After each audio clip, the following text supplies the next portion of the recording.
qui du coup sera enregistré et sera diffusé par la suite. Donc maintenant, je vais du coup laisser la parole donc excusez-moi, hop, notre du coup le président de l'ALEC Saint-Quentin, s'il est arrivé, et donc au responsable du coup du pôle collectivité d'énergie solidaire ici présent, donc Vincent Levistre.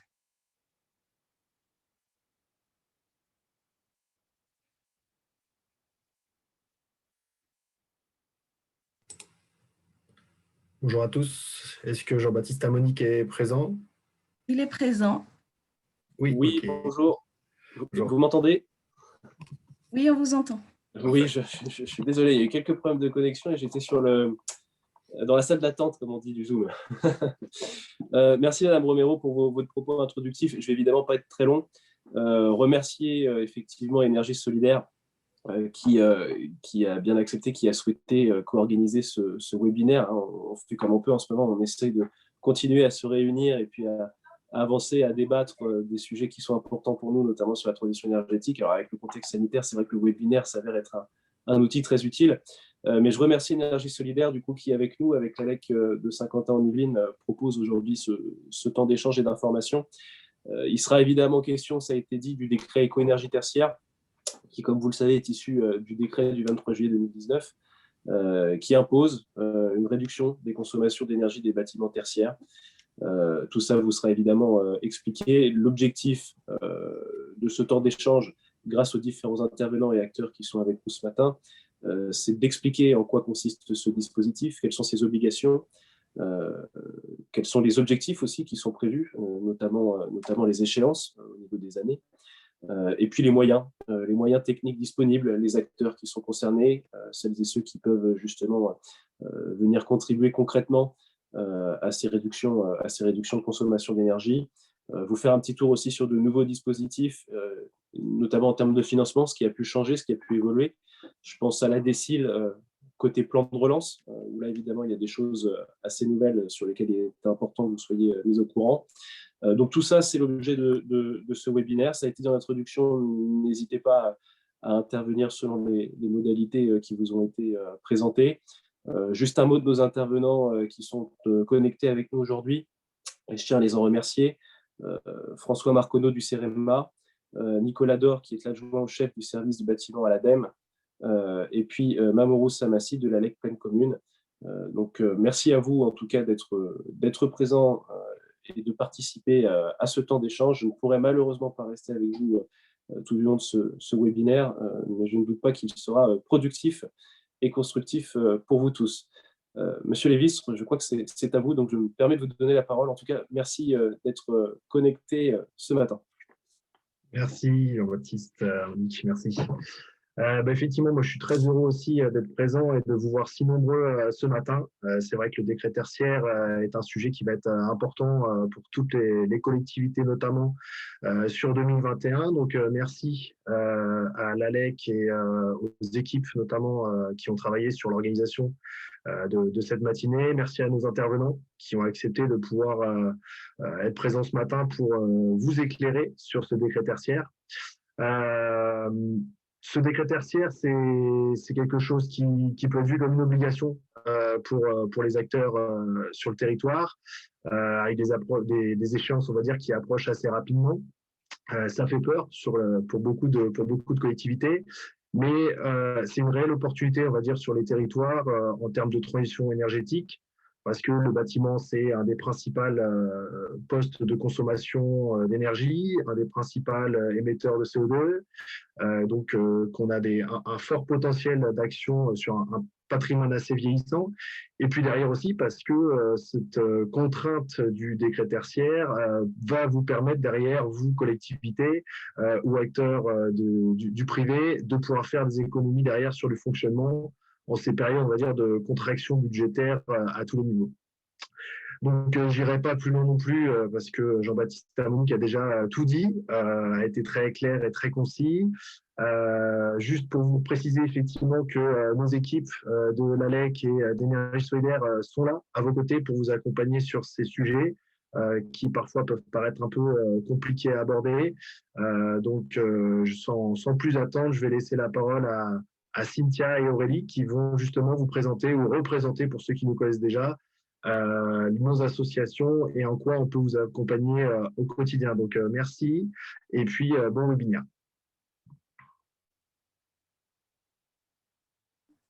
Merci beaucoup Vincent et Monsieur Amonique donc, pour cette présentation. Donc effectivement, je vais un peu vous présenter d'abord l'une des associations co-organisatrices, donc Énergie Solidaire. Donc voilà, l'Énergie Solidaire, c'est une association qui existe depuis plus de 20 ans maintenant. Elle a été créée d'abord dans une vocation en fait solidaire par deux étudiants triellois qui installaient donc des panneaux photovoltaïques au Burkina Faso. Aujourd'hui, on s'est vraiment ancré au niveau local dans le Nord Yvelines et on a développé pas mal d'actions. Notamment en 2002, on a mis en place donc l'espace Info Énergie, aujourd'hui devenu Espace Fer, où nous conseillons donc les particuliers autour de la rénovation énergétique. Aujourd'hui, nous avons développé nos actions autour aussi de l'animation, de la sensibilisation à travers différents défis comme le défi énergie, le défi déchets, mais aussi des escape games qu'on a développés pour sensibiliser autour de la question du dérèglement climatique. On a également un défi école pour sensibiliser les plus jeunes à ces thèmes-là, mais également des soirées thermiques un peu plus tournées vers justement la sensibilisation à proprement dite sur la rénovation énergétique. Suite donc à cette première implantation, nous avons incorporé le dispositif Conseil en énergie partagée en 2012, qui permet donc aux collectivités locales de moins de 10 000 habitants en fait, de bénéficier d'une expertise énergétique pour justement améliorer leur patrimoine communal. En 2014, excusez-moi, nous avons donc aussi mis en place un accompagnement spécialisé pour les ménages en situation de précarité énergétique. Voilà, à côté, en collaboration avec du coup, le réseau pour la transition énergétique Leclerc. Et en 2018, donc, nous continuons nos activités dont on revient vers ce côté solidaire et bénévole où nous réalisons effectivement des chantiers solidaires en éco-construction et on accompagne des ménages qui en ont le plus besoin. Voilà, aujourd'hui, nous avons développé pas mal d'actions, donc comme je vous ai dit, dans le thème de la sensibilisation et nous continuons nos actions auprès de tous les acteurs du Nord-Yvelines. Voilà pour une rapide introduction donc, de notre association. Je vais laisser la parole du coup à Aurélie pour présenter donc l'ALEC Saint-Quentin. Merci, bonjour à tous. Donc moi, je suis conseillère en énergie partagée à l'ALEC de Saint-Quentin en Yvelines. Donc nous, on est également une association loi 1901. On est là pour accompagner toutes les collectivités locales dans le centre et sud Yvelines, donc en complémentarité avec Énergie Solidaire qui sont sur le Nord Yvelines. Donc sur tous les enjeux de transition énergétique, de performance énergétique, de lutte contre le changement climatique. Donc on a deux missions principales, informer et sensibiliser. Donc à travers notamment toutes les animations territoriales que l'on propose. Donc ça va du défi énergie, défi zéro déchet, visite de maisons exemplaires rénovées. Également le concours maison économe qu'on réalise en partenariat avec Énergie Solidaire. Et deuxièmement, conseiller et accompagner, donc toujours de façon neutre et indépendante, l'ensemble des acteurs du sud des centres Yvelines, donc notamment les particuliers et les conseils syndicaux grâce à notre espace Fer. Également les très petites entreprises et les collectivités, donc notamment les accompagnants sur tout ce qui est plan climat et énergie territoriale et la mission de conseiller en énergie partagée. Donc comme l'a expliqué Cynthia juste avant, voilà, on exerce la même mission sur le sud Yvelines, donc accompagner les petites communes sur tout ce qui est maîtriser la performance énergétique de leur parc, de leurs bâtiments et de l'éclairage public. Donc voilà, sur la présentation, je vous ai mis le guide de nos missions détaillées.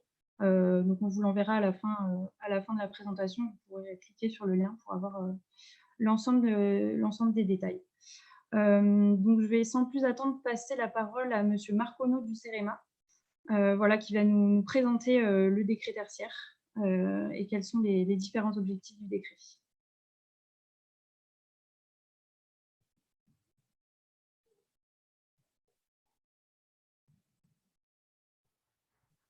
Oui, bonjour. Je vais juste partager mon écran. Je ne peux pas le faire si vous ne départagez pas le vôtre, a priori.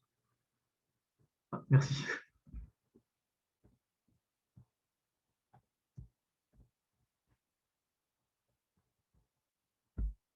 Voilà. Est-ce que vous voyez mon écran? Oui. Oui. Oui, c'est bon. Donc, bonjour à tous, François Marconneau du CEREMA Île-de-France. Le CEREMA est un établissement public rattaché au ministère de la Transition écologique et nous participons entre autres au portage des politiques publiques, dont ce texte, d'où ma présence aujourd'hui. Du coup, on n'aura pas forcément toutes les réponses aujourd'hui, hein, c'est-à-dire que le décret tertiaire est un texte qui est encore assez récent, qui se met en place, qui est prêt, hein, mais voilà, il y a toujours des points particuliers à traiter. Donc, par la suite, on reste disponible toujours pour répondre aux questions, mais sachant que l'Énergie solidaire ou l'ALEC de Saint-Quentin auront aussi les réponses. Voilà, et donc pour ma présentation, je vais plutôt m'axer sur les obligations des textes. Alors, tout au long de la présentation, à chaque fois, pour chaque obligation, chaque exigence, on va dire si c'est issu de la loi Elan, du décret ou de l'arrêté. Mais dans le fond, peu importe, c'est plus si vous voulez retrouver, hein, si vous voulez retrouver plus tard le texte réglementaire qui va avec. Donc, ce décret tertiaire est issu de la loi Elan du 20 novembre 2018. Ensuite, il y a eu un décret et un arrêté du 10 avril 2020 où il y aura des arrêtés modificatifs qui vont venir au fur et à mesure pour fixer des seuils en valeur absolue. Donc, on va en parler en cours de route. Voilà. Ce texte va concerner tous les bâtiments à usage tertiaire, donc uniquement usage tertiaire. Donc, on verra après comment, enfin, finalement, qu'est-ce qu'un usage tertiaire, c'est pas si évident. Les bâtiments existants à la date de publication de la loi Elan, donc au 24 novembre 2018, les bâtiments qui n'existaient pas à cette époque ne sont pas concernés. Il y a des obligations d'action de réduction de la consommation avec des mesures réelles qui seront faites, c'est-à-dire que les obligations d'action avec une exigence de résultat derrière.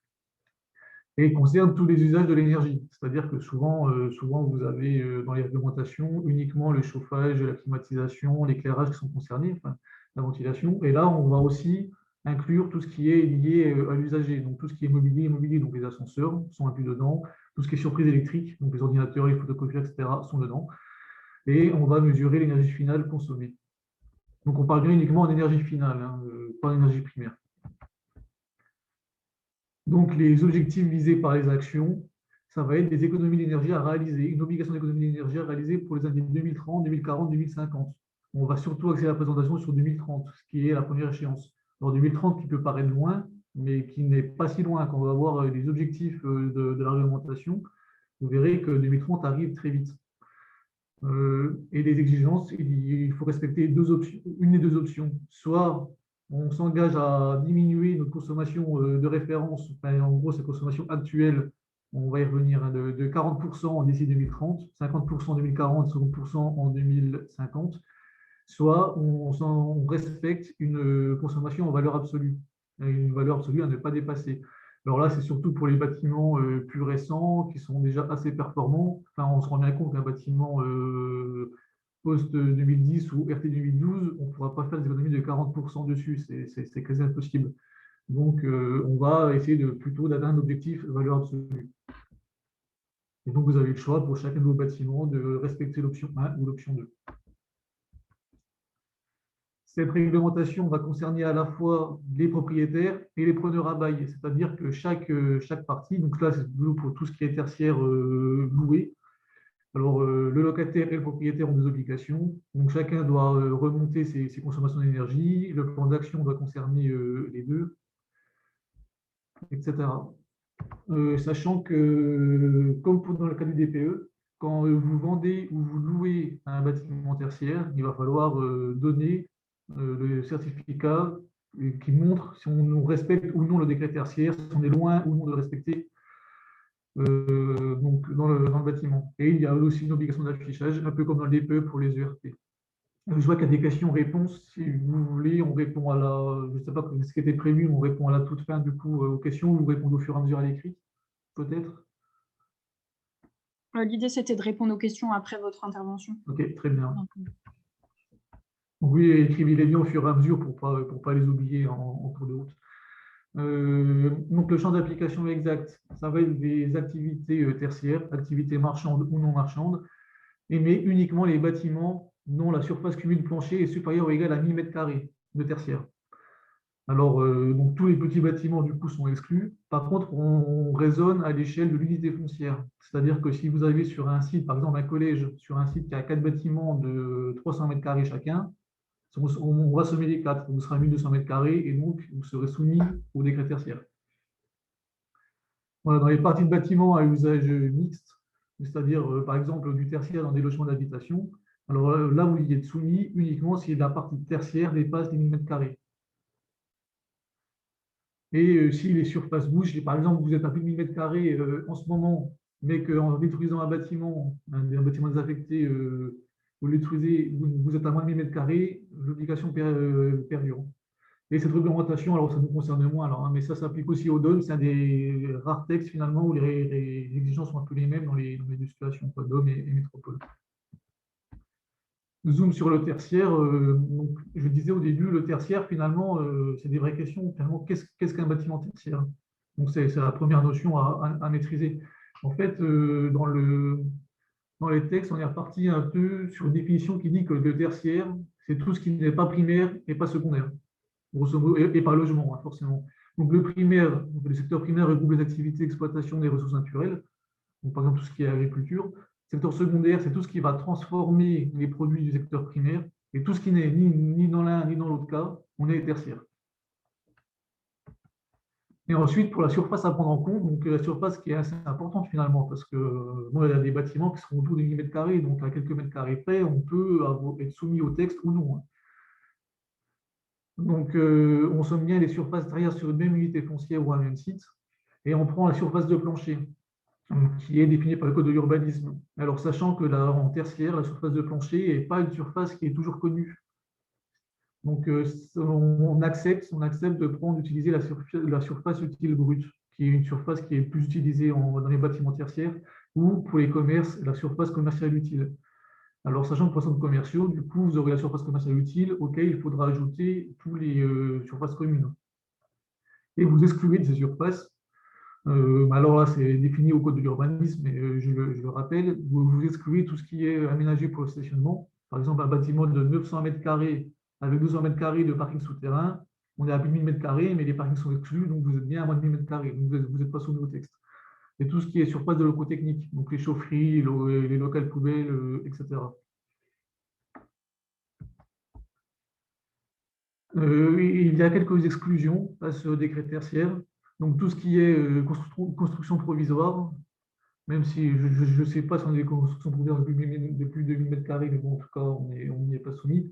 Tout ce qui est lieu de culte, alors voilà, malheureusement, toutes les églises, par exemple, qu'il y a dans les communes ne sont pas soumises au texte. Et tout ce qui est activité opérationnelle à des fins de défense, sécurité civile ou sûreté intérieure. Alors, par exemple, une base militaire, une caserne de pompiers ou une tour de contrôle aérienne ne seront pas soumis à ce texte. En fait, ils ont des exigences et des obligations supérieures à l'énergie. Alors, je vais présenter le texte à travers ce qu'on appelle les 3 A, c'est-à-dire agir, adapter, attester. C'est un peu la logique quand le texte a été créé sur comment le prendre en compte. Donc, la première étape, ça va être agir pour réduire toutes les consommations. Donc, je vais revenir en détail à chaque fois sur chaque point. Donc, avec l'obligation de rédiger un plan d'action pour voir qui est responsable de quoi aussi, entre locataire et bailleur, qui doit faire quoi, les échéances et les objectifs à obtenir, à réaliser.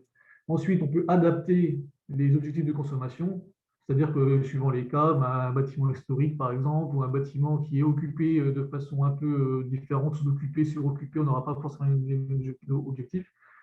Et ensuite, déclarer les consommations annuelles et attester les résultats réels obtenus. Alors, il faut bien insister sur le mot réel, c'est-à-dire que c'est un texte qui ne se limite pas à la théorie, c'est-à-dire on ne dit pas en faisant telle action, en théorie, on aura tant d'économie d'énergie. Là, on est bien sur de la mesure réelle annuelle. Voilà, donc agir pour réduire les consommations d'énergie d'ici 2030 pour la première échéance. Donc, il faut mettre un plan d'action avec échéancier pour bien mettre en œuvre nos actions. Utiliser les 4 leviers d'action possibles. Donc, juste après, je vais vous présenter, vous avez 4 façons de faire des économies d'énergie qui sont acceptées dans le dans le texte, mais finalement, vu que c'est de la mesure réelle, ben, ça couvre à peu près toutes les actions que vous pourriez réaliser. Quantifier les gains obtenus, évaluer les gains attendus, et ensuite respecter les échéances par décennie, 2030, 2040, 2050. Alors, les 4 types d'actions qui sont acceptables, ça va être la performance énergétique des bâtiments. Donc là, on parle plutôt de l'enveloppe, donc tout ce qui est isolation, fenêtres, etc. Ensuite, l'installation d'équipements performants. Donc, remplacer une chaudière ancienne par une chaudière avec des rendements plus performants, par exemple, ou installer des équipements de gestion active de ces équipements, avoir une meilleure régulation. Alors, avec un petit point de vigilance, vous ne pouvez pas, par contre, remplacer un équipement par un qui émettra plus de gaz à effet de serre dans l'atmosphère. Donc, je vais caricaturer un peu, mais vous ne pouvez pas remplacer un radiateur électrique par une chaudière fuel, même si c'est un super rendement. Voilà. Ensuite, tout ce qui est modalité d'exploitation des équipements. Alors là, on va bien, mais tout le monde s'en rend bien compte quand on fait des suivis instrumentés des bâtiments, on se rend compte que finalement, on a quand même beaucoup de consommation, alors d'éclairage, de chauffage ou même d'équipements électriques qui ont lieu hors période d'occupation, par exemple, qui ont lieu la nuit ou le week-end quand le bâtiment est vide. Donc là, ça va être aussi une des premières sources d'économie finalement. Et tout ce qui est usage, avoir un usage économe en lien avec les occupants. Donc ensuite, adapter les objectifs. Déjà en réfléchissant bâtiment par bâtiment soumis au décret, est-ce que l'on respecte l'option 1, c'est-à-dire une réduction au pourcentage, ou est-ce qu'on respecte l'option 2 qui est la valeur absolue? Ensuite, on voit si on veut moduler nos objectifs en fonction de l'intensité de l'activité, les contraintes technico-patrimoniales et les contraintes technico-économiques. On va y revenir plus en détail. Mais on peut mutualiser sur un patrimoine, c'est-à-dire, imaginons dans une commune, vous avez 10 bâtiments qui sont soumis au décret tertiaire, des bâtiments de plus de 2000 m². Vous pouvez faire un peu moins d'économie sur un bâtiment, mais plus sur un autre. Et donc, au global, vous allez respecter votre objectif 2030. Donc là, on est vraiment dans la logique de gestion patrimoniale. Et même, vous n'êtes pas obligé de le faire, hein. Vous pouvez raisonner bâtiment par bâtiment, mais finalement, il vaut mieux raisonner avec une logique patrimoniale pour aller viser les bâtiments, finalement les bâtiments les plus énergivores aussi. Donc, les deux options pour respecter le décret tertiaire. Alors, le premier, qui est l'objectif relatif. Donc, vous avez, alors je ne sais pas si vous voyez ma souris quand je la passe, mais je pense, vous avez une consommation de référence à choisir. Une consommation de référence, ça va être votre consommation entre une année à choisir entre 2010 et 2019. Alors, à la base, c'est entre 2010 et 2020. Mais il a été décidé d'interdire le choix de l'année 2020. Bon, parce qu'en 2020, de toute façon, on a des consommations qui ont assez peu de sens, que beaucoup de bâtiments ont été fermés à cause de la pandémie. Et si aucune année de référence n'est choisie, par défaut, ça sera la première année saisie. Donc, du coup, ça sera l'année 2020, hors 2020, donc 2021, qui sera l'année de référence. Donc, si par exemple, vous prenez l'année 2014, donc ça, c'est vous qui décidez, hein, vous prenez l'année 2014 sur votre bâtiment, vous avez votre consommation de référence. Et en 2030, vous devez faire 40% de moins en consommation. Voilà. En 2040, vous devez faire 50% de moins, et 2050, 60% de moins en consommation énergétique. Alors, 40% de moins, modulo, quelques modulations en fonction de l'intensité d'usage. Donc, on va y revenir. Donc là, vous avez quand même, pour choisir votre année de référence, vous avez quand même un choix qui est assez stratégique finalement. Enfin, ça va impacter complètement vos objectifs pour les 30 ans qui viennent. Et le deuxième objectif, ça va être de respecter une valeur seuil. Dire, pour tel bâtiment, vous n'avez pas le droit de dépasser 100 kWh par an, par exemple. Donc, on va voir comment ça marche. Sur ces objectifs option absolue, alors ça fait l'objet en fait d'arrêtés modificatifs qui vont venir, hein. Il y aura un tableau par type de bâtiment. Donc pour le moment, le premier arrêté est sorti là, et on connaît les objectifs pour tout ce qui est bureau et enseignement. Et donc après, c'est sous-découpé. Alors pour bureau, vous avez bureau, open office, flex office. Pour enseignement, vous avez maternelle, primaire, voilà, les collèges, lycées, internat. Vous avez des objectifs différents en fonction de chaque cas. Je vais directement montrer comment ça marche. Je reviendrai un peu en arrière après. Voilà, on fait de l'arrêté, donne des tableaux comme ça. Donc, un tableau où on ne comprend pas forcément grand-chose, hein. Mais et qui va vous permettre de savoir quelle est la valeur à respecter en 2030. Donc là, par exemple, en Île-de-France, pour la composante CVC, on est en H1A, donc Île-de-France, vous serez là, altitude inférieure à 400 mètres. Donc, vous devrez respecter sur la partie CVC, donc chauffage, ventilation, climatisation, vous devez respecter 57 kWh par mètre carré par an. Et par rapport aux usages, 50. Donc, en tout, vous devez être inférieur à 107 kWh par mètre carré par an en 2030. Sauf s'il y a des modulations. C'est-à-dire que vous avez à saisir en fait votre taux d'occupation, l'amplitude horaire, l'heure où le bâtiment est occupé, etc. Et automatiquement, l'outil va vous moduler en fait l'objectif. C'est-à-dire que si le bâtiment est suroccupé, forcément, vous allez consommer plus. Donc, il y aura une modulation sur cette exigence. Voilà. Et à terme, le but, c'est d'avoir un tableau comme ça pour tous les types de tertiaires possibles et imaginables. Donc pour ça, on se base sur les codes NAF de l'INSEE pour oublier aucune catégorie. Voilà. Et donc actuellement, il y a 3 catégories qui sont disponibles, tout ce qui est bureau, enseignement et logistique du froid.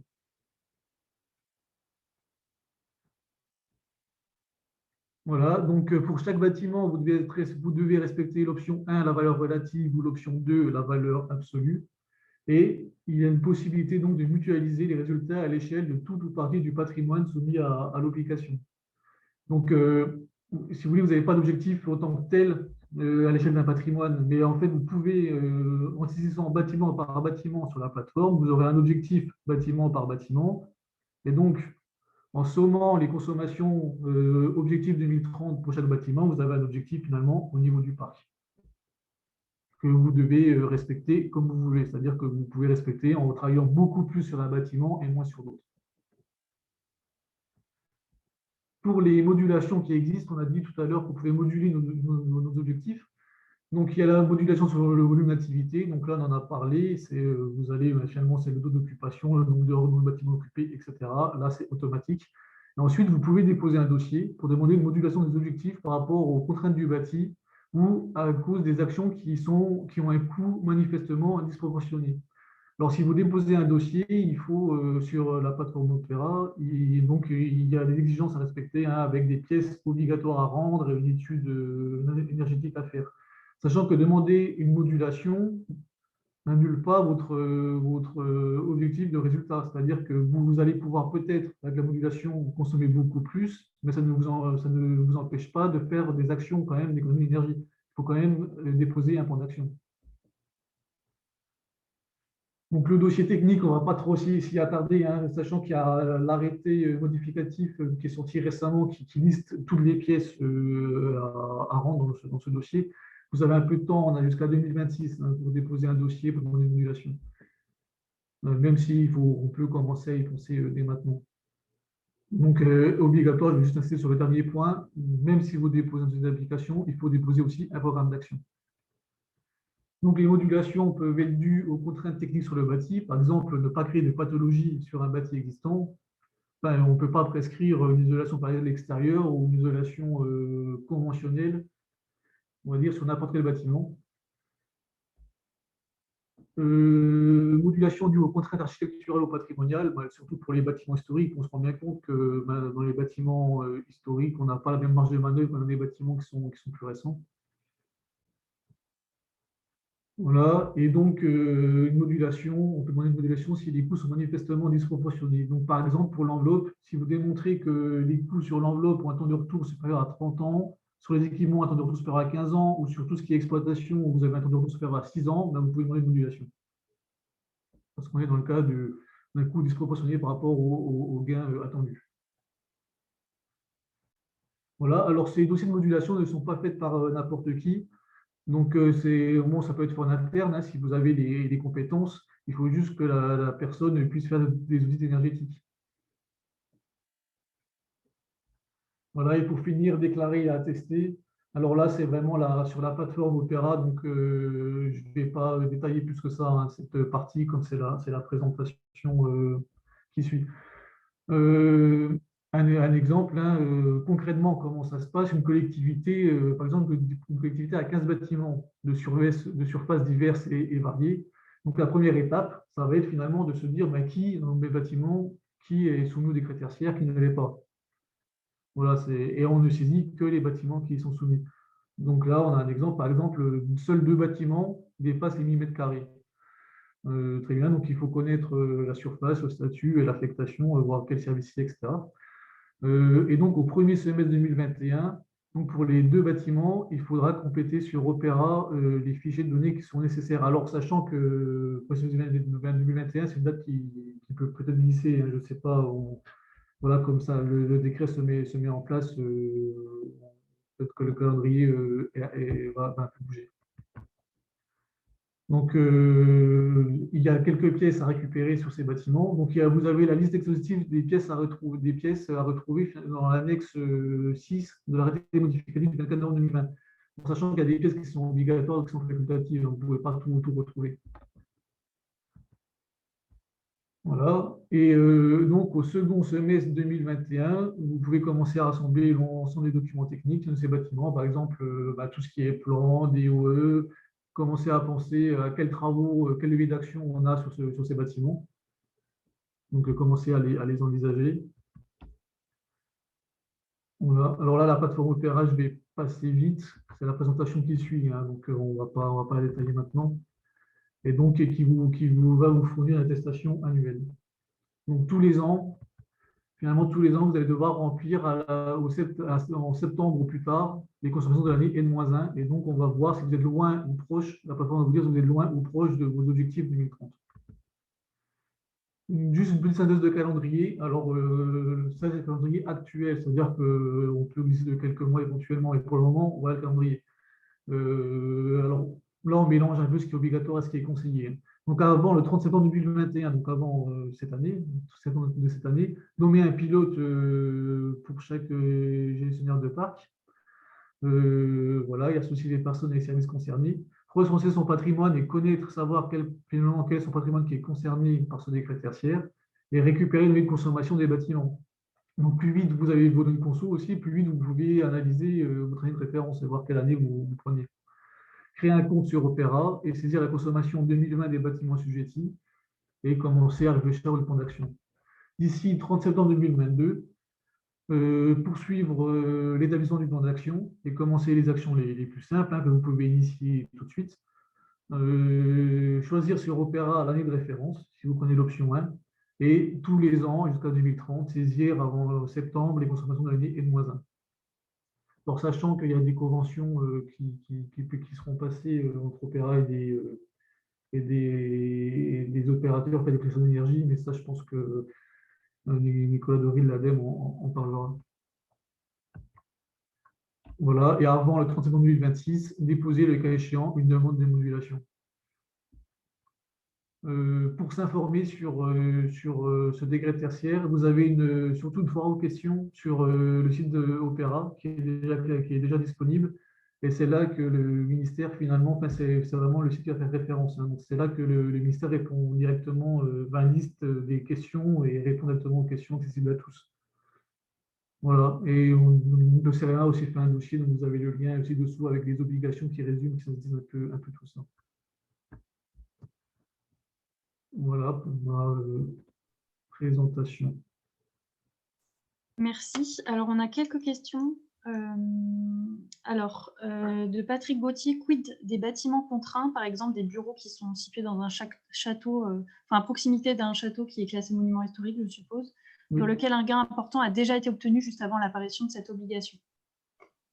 Alors, si les travaux ont été faits après 2010, finalement, vous pouvez prendre l'année comme année de référence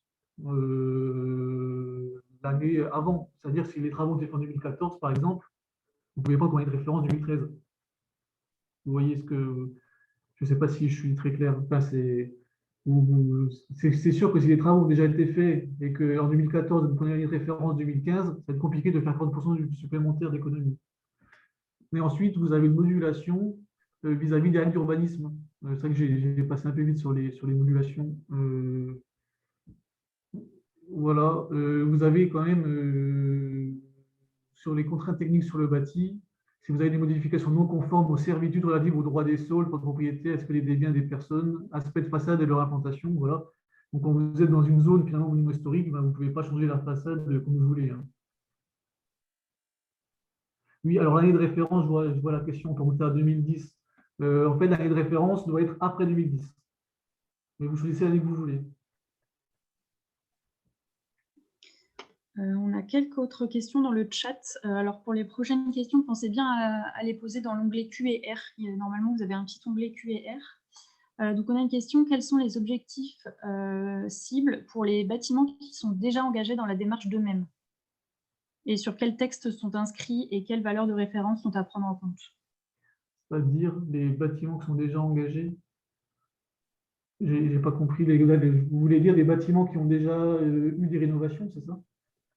Alors, je ne sais pas si la personne peut préciser un peu sa question. Voilà, qui ont déjà fait des travaux. Voilà, dans le même cas, hein, c'est-à-dire que si les travaux ont eu lieu après 2010, ben finalement, soit vous prenez une référence avant, ben avant les travaux. Et si les travaux, par exemple, ont lieu en 2009, donc là, vous ne pouvez pas remonter avant. Si vos bâtiments sont déjà très performants, ben en fait, il vaut mieux que vous essayez de respecter l'option 2. L'option 2 qui est en valeur absolue. Vous aurez du mal à faire 40% supplémentaires si les bâtiments sont déjà performants. Par contre, peut-être que vous respectez déjà sans rien faire l'option 2. Il faut regarder. On a une personne qui nous demande si les gymnases ou lieux de pratique sportive et culturelle sont concernés par le décret. Oui, ils sont concernés. Alors, ils sont concernés. Par contre, vous n'avez pas encore. Alors, les gymnases de collège doivent être avec la partie collège, la valeur absolue. Par contre, pour tout ce qui est bâtiment culturel, vous n'avez encore pas les valeurs de l'objectif 2030 absolu. Ça va arriver un peu plus tard. Mais ils sont concernés s'ils font plus de 1000 m², plus de 1000 m² toujours. Hein. Enfin, le gymnase, ça dépend. Le gymnase qui est sur le même site que le collège, mais il est concerné si l'ensemble des bâtiments fait plus de 1000 m². Et il rentre dans l'obligation par ce biais. On nous demande où est disponible l'outil de simulation et de suivi des objectifs. Alors, c'est la plateforme Opéra, c'est la plateforme qui suit. Donc, si je reviens à toute fin, en fait, c'est le site, le site de référence, hein, c'est celui-là, là, opéra.den.fr. C'est là aussi que vous avez la FAQ.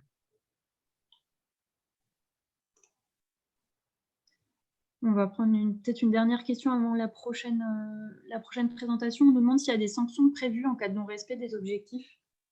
Oui, il y a des sanctions. Alors, ça, je n'en ai pas reparlé. Alors, les sanctions sont plafonnées, c'est-à-dire que pour un maître d'ouvrage, en cas de non-respect, de mémoire, hein, c'est 7 500 € pour une personne morale et 1 500 € pour une personne physique maximum. Donc, vous voyez que les sanctions sont pas finalement, les sanctions financières ne sont pas si lourdes. Par contre, on compte plus finalement sur la publicité négative, c'est-à-dire que comme il y a un affichage du résultat de l'atteinte ou non du décret tertiaire, est-ce qu'on y arrive, est-ce qu'on est très loin, est-ce qu'on y est proche, et ben, un affichage à l'entrée, plus une mauvaise publicité en cas de vente ou location du bâtiment. Donc finalement, on est plus sur, les pays anglo-saxons appellent ça le name of shame, c'est-à-dire nommer les mauvais élèves. Quoi. Mais effectivement, il y a des sanctions qui sont prévues.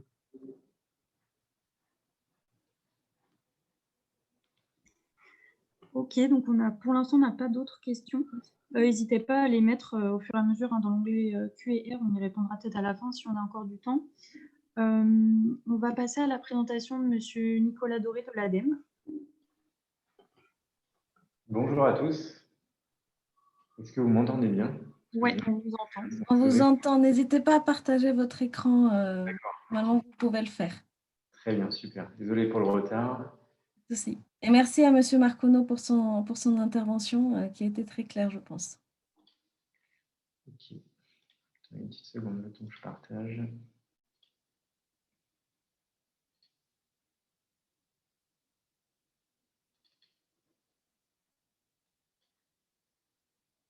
Est-ce que c'est bon de votre côté? Oui, Voilà, n'hésitez pas à le mettre en plein écran, on voit très bien votre écran. On se donne à peu près 15 minutes, c'est ça, sur cet aspect plus spécifique à Opéra? Oui, à peu près 15-20 minutes. D'accord, très bien. Ok, donc bonjour à tous. D'abord, je me présente. Donc, je suis Nicolas Doré, je suis chef de service adjoint du service bâtiment de l'ADEME. Et donc, l'ADEME est officiellement et réglementairement en charge de la mise en œuvre de la plateforme Opéra, qui est donc l'outil de suivi et de saisie des consommations du parc tertiaire dans le cadre du dispositif éco-énergie tertiaire. Donc, si je comprends bien, vous en avez déjà eu une présentation du dispositif dans son ensemble entre le décret et ses arrêtés associés. Donc là, l'objet de la présentation est quand même d'être plus focusé, on va dire, sur le développement de cet outil Opéra, qui est effectivement un outil assez central avec des dates et des échéanciers là qui commencent à se rapprocher. Donc évidemment, la demande est assez soutenue pour qu'on partage un petit peu l'avancement. Donc, alors, à savoir sur Opéra, donc nous en avons la totale maîtrise d'ouvrage avec l'idée que l'objectif, c'est que cet outil soit pleinement le reflet de ce qui est écrit dans le décret et les différents arrêtés, ce qui fait que l'ensemble des données qui sont évoquées dans les différentes tables de l'arrêté qui est paru en janvier de cette année sont les données globalement dont chaque assujetti doit avoir sous le coude pour ensuite remplir Opéra. Donc, ce sont finalement d'abord ce genre de questions que nous avons en disant qu'est-ce qu'il va falloir que je remplisse dans Opéra. Je pense que vraiment la première des choses à faire en assujetti, c'est de regarder ces tables. Hein, c'est l'annexe 5, je crois, de l'arrêté modificatif, l'annexe 6, pardon. Qui reprend vraiment pour déterminer un bâtiment, pour déterminer une consommation, pour déterminer un compte, voilà de quelles données exactement j'ai besoin. En termes d'avant-propos et d'échéancier, il faut avoir en tête quand même que 2021 est vraiment une année d'apprentissage. Alors, quand vous lisez l'arrêté, la première chose, c'est qu'il est écrit formellement que 2020 est une année non représentative, puisque pour les raisons sanitaires que tout le monde connaît, la consommation d'un bureau en 2020 n'est absolument pas représentative et donc elle ne sera pas exploitée, elle ne sera pas utilisée dans le suivi, on va dire, du dispositif. Par contre, on peut vraiment, on va dire, profiter parce que de cette situation pour se dire, saisir ma conso 2020, c'est peut-être un bon entraînement, c'est un bon moyen donc, de se dire que 2021 peut être une année d'apprentissage. Ce qu'on se dit aussi, c'est que 2021, ça va être l'année la plus chargée en termes de saisie de données. Parce qu'en fait, comme on démarre Opéra, un assujetti va avoir plein de choses à faire. D'abord, se déclarer un compte avec un nom de contact, première chose à faire. Deuxième chose, il devra déclarer son patrimoine. L'ensemble des bâtiments avec les catégories, sous-catégories associées qui lui permettront ensuite de pouvoir saisir ses consommations. Donc, vous savez, hein, le 30 septembre de chaque année, l'assujetti devra avoir saisi les consommations de l'année précédente. Et ça commence cette année avec l'idée de devoir déclarer l'année 2020 au 30 septembre 2021. Et donc, ce que je voulais dire, c'est que finalement, il n'y a que cette année où on va devoir remplir tout ça. Parce que les années prochaines, en 2022, en 2023, les comptes, ils auront été créés, les bâtiments, ils auront été globalement saisis. C'est-à-dire, il y aura eu des modifications, mais le gros du patrimoine aura déjà été saisi. Donc, vous voyez que 2021, non seulement on commence, hein, on apprend tous ensemble, mais en plus, c'est là où il y a le plus de choses à faire. L'idée aussi que 2021 soit quand même une année où, pareil, c'est quand même un outil extrêmement complexe à mettre en œuvre parce que le tertiaire, il n'y a quand même pas un cas qui se ressemble. Donc, l'idée de devoir aussi apprendre avec vous et que, au maximum, d'avoir des retours utilisateurs de l'ergonomie, du parcours utilisateur, de comment j'utilise Opéra et ce qui peut permettre aussi, nous, de faire évoluer l'outil. Un quatrième point qui est important dans la philosophie de développement de l'outil, c'est de se dire on va quand même, pour l'instant, en première version, en première mouture de l'outil, d'avoir un outil sur lequel on va travailler la complétude. L'idée, c'est qu'on n'ait pas des droits d'accès très rigides, qu'on n'ait pas non plus des contrôles de cohérence dans tous les sens qui fait qu'un assujetti qui démarre soit tout de suite bloqué et qui se dise je ne peux même pas saisir ça parce que évidemment, il n'aura pas vu que la surface qu'il avait saisie n'était pas la bonne ou que la sous-catégorie n'était pas la bonne. L'idée est pour l'instant d'avoir un outil relativement souple, faciliter le remplissage et surtout faciliter la manipulation de l'outil pour qu'au fur et à mesure des années, on ait ensuite la possibilité pour nous et les HUP, le ministère derrière d'être plus exigeant, d'avoir des contrôles de cohérence, des droits d'accès plus restreints entre un propriétaire et un locataire, voilà, ces choses-là. Donc, il y a vraiment cette idée aussi d'être relativement souple. Vous avez le calendrier devant les yeux. Donc, vous voyez, je ne sais pas si c'est très clair, hein, mais en rouge, là, en pointillé rouge, c'est le 30 septembre 2021, qui est donc la date limite de déclaration des comptes de 2020. Et donc, l'idée de ce calendrier, c'est d'avoir les fonctionnalités essentielles, nécessaires et réglementaires cette année, prêts avant l'été. Donc, voilà, on vise le 30 juin 2021. Et donc, à partir du 30 juin 2021, il sera possible de créer des comptes, mais ça, c'est déjà le cas, d'importer des comptes de manière massive. Je vous expliquerai aussi les deux approches pour la saisie. Il sera possible de déclarer ses bâtiments, il sera possible de déclarer ses consommations de 2020 et ses indicateurs d'intensité d'usage de 2020. À noter aussi que Opera est en ligne depuis, vous l'avez vu tout à l'heure, est en ligne depuis janvier 2020 avec on va dire deux types de fonctionnalités. La première qui est d'ouvrir un compte.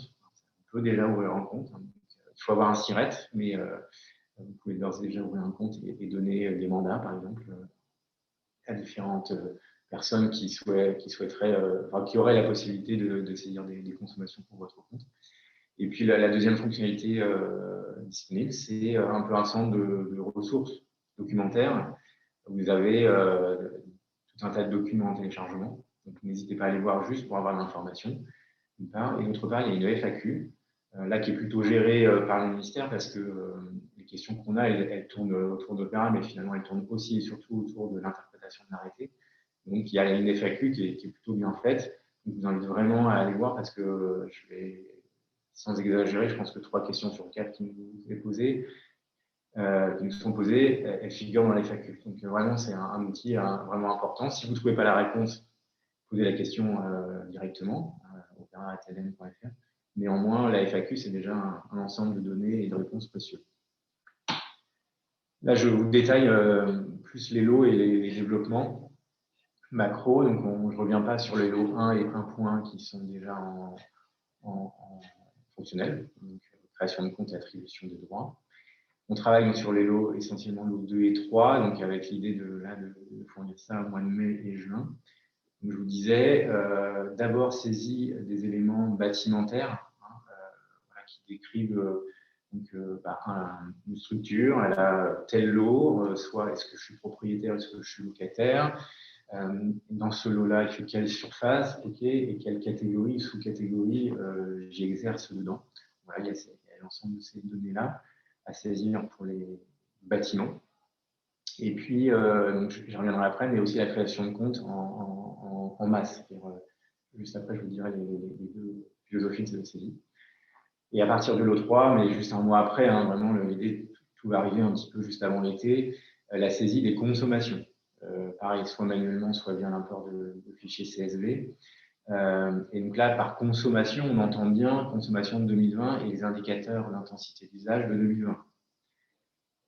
On aura, d'ici le 30 septembre, pas l'obligation d'aller déclarer son année de référence. Vous voyez que ça, c'est géré plutôt en local, donc en fin d'année. On n'aura pas besoin d'aller déterminer son objectif.